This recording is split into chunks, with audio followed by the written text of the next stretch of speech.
नमस्ते मित्रों, अपने बात कर रहे थे पशु परिचय से संबंधित पार्ट बी। और पार्ट बी में पिछली वीडियो में अपने बात कर चुके हैं दूध के प्रमुख अवयव। तो आज की क्लास रहेगी मित्रों दूध के प्रमुख अवयव भाग 2। जैसे अपने बात की जाए दूध का पीएच, दूध की अम्लता और आपेक्षिक घनत्व और उबाल बिंदु या हिमाक बिंदु या क्वथनांक। तो मात्र अपने 5 मिनट की क्लास रहेगी।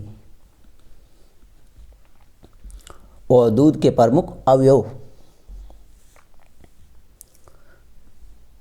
तो आज के अपने क्लास शुरुआत करते हैं। देखिए मित्रों, अगर आपसे पूछे दूध का पीएच अगर हम बात करें तो दूध का पीएच होता है 6.4 से 6.7। अगर आपसे पूछे ताजे दूध का पीएच, ताजे दूध का पीएच, तो ये ताजे दूध का पीएच होता है। हम बात करें ताजे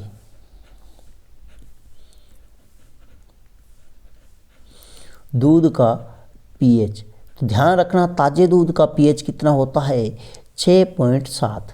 मतलब हम कह सकते हैं कि दूध किस प्रकृति का है, तो दूध किस प्रकृति का है, हल्की अम्लीय प्रकृति का है। तो दूध का जो पीएच है तो वो क्या है, अम्लीय प्रकृति का है। किस प्रकृति का है, अम्लीय प्रकृति का है। ये ध्यान रखना। अगर हम बात करें बकरी के दूध का पीएच, तो बकरी के दूध का पीएच है वो है 7.2। क्या रहेगा, 7.2। अब 7 है, आपको मालूम है कि पीएच है, 7 पीएच पर उदासीन होता है, ठीक है। और 7 से कम होने पर अम्लीय और 7 से अधिक होने पर लवणीय, ठीक है। तो ध्यान रखना बकरी का दूध है वो क्या है, तो ये क्या है, लवणीय क्षारीय। तो ये क्या हो जाएगा, क्षारीय प्रकृति का हो जाएगा। तो बकरी का दूध है वो क्षारीय प्रकृति का होता है और इसलिए यह अधिक सुपाच्य होता है। ये बकरी का दूध है, यह सुपाच्य होता है। और ये बकरी का दूध है मित्रों उपयुक्त होता है क्षारीय प्रकृति का। तो ध्यान रखना टीबी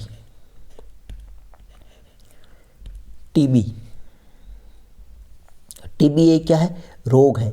और इस से बचाव हेतु किसके दूध का उपयोग करने का डॉक्टर सलाह देता है, तो ध्यान रखना बकरी के दूध का।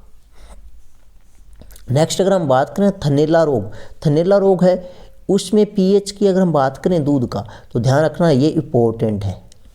तो थनैला रोग है उसमें दूध का पीएच मान होता है 7.4।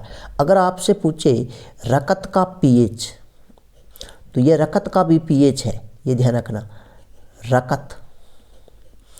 रकत अपना है, उसका पीएच अगर हम बात करें तो वो भी कितना रहेगा 7.4। और थनैला रोग से ग्रसित पशु के दूध का पीएच भी क्या है 7.4। नेक्स्ट हम बात करें मित्रों अम्लता।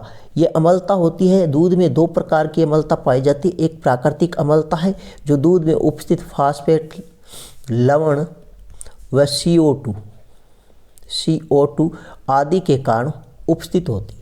तो ध्यान रखना यह दूध में कितनी होती है, तो दूध में अम्लता ध्यान रखना ताजे दूध में कितनी है 0.12 से 0.18।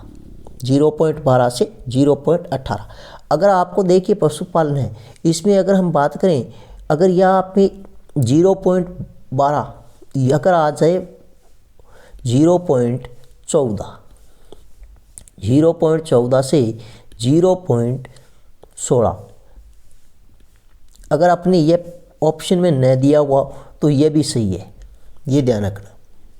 नेक्स्ट अगर हम बात करें तो विकसित अम्लता है, यह मित्रों दूध में जीवाणुओं की क्रिया से आती है।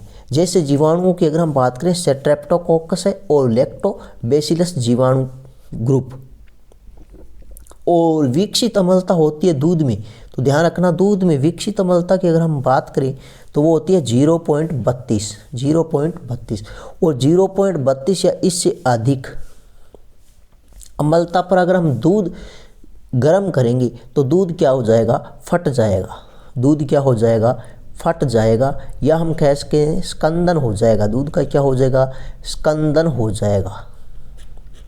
ये ध्यान रखना।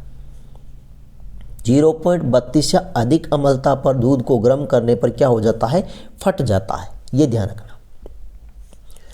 नेक्स्ट अगर हम बात करें तो दूध का उबाल बिंदु, ये इंपॉर्टेंट है, ध्यान रखना। दूध का उबाल बिंदु 101 डिग्री सेल्सियस कितना रहेगा, 101 डिग्री सेल्सियस। नेक्स्ट हम बात करें दूध का क्वथनांक अगर पूछे तो 100.15 डिग्री सेल्सियस, 100.15 डिग्री सेल्सियस। विद्युत चालकता अगर दूध की बात करें तो 0.005 महोज। अगर हम बात करें हिमांक बिंदु, दूध का हिमांक बिंदु है तो -0.52 से -0.56 डिग्री सेल्सियस। अगर हम बात करें दूध का गाढ़ापन होता है 1.5 से 2 सेंटीपोइस, या आपने कह सकते हैं 1.5 से 2.0 सेंटीपोइस। नेक्स्ट अगर हम बात करें तो दूध का अपवर्तनांक की अगर हम बात करें 1.3440 से लेकर 1.3480। नेक्स्ट अगर हम बात करें दूध का पृष्ठ तनाव होता 1.2 से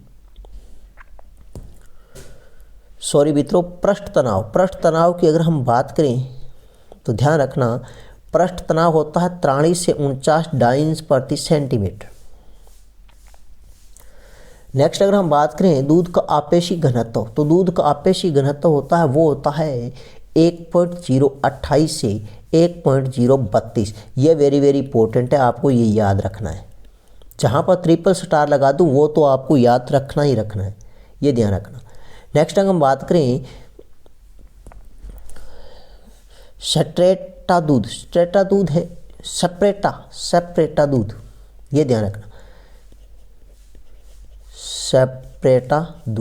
सेपरेटा दूध का आपेशी घनत्व अगर आपसे पूछे तो 1.037 से 1.040, और दूध का आपेशी घनत्व पूछे तो 1.028 से 1.032। और सेपरेटा दूध की अगर हम बात करें तो सेपरेटा दूध का आपेशी घनत्व पूछे तो ये ध्यान रखना 1.037 से 1.040। अगर आपसे वसा का आपेशी घनत्व पूछे तो 0.93। अगर आपसे जल का आपेशी घनत्व पूछे तो जल का आपेशी घनत्व होता हमेशा 1। तो मित्रों, ये थी आज की अपनी छोटी सी वीडियो।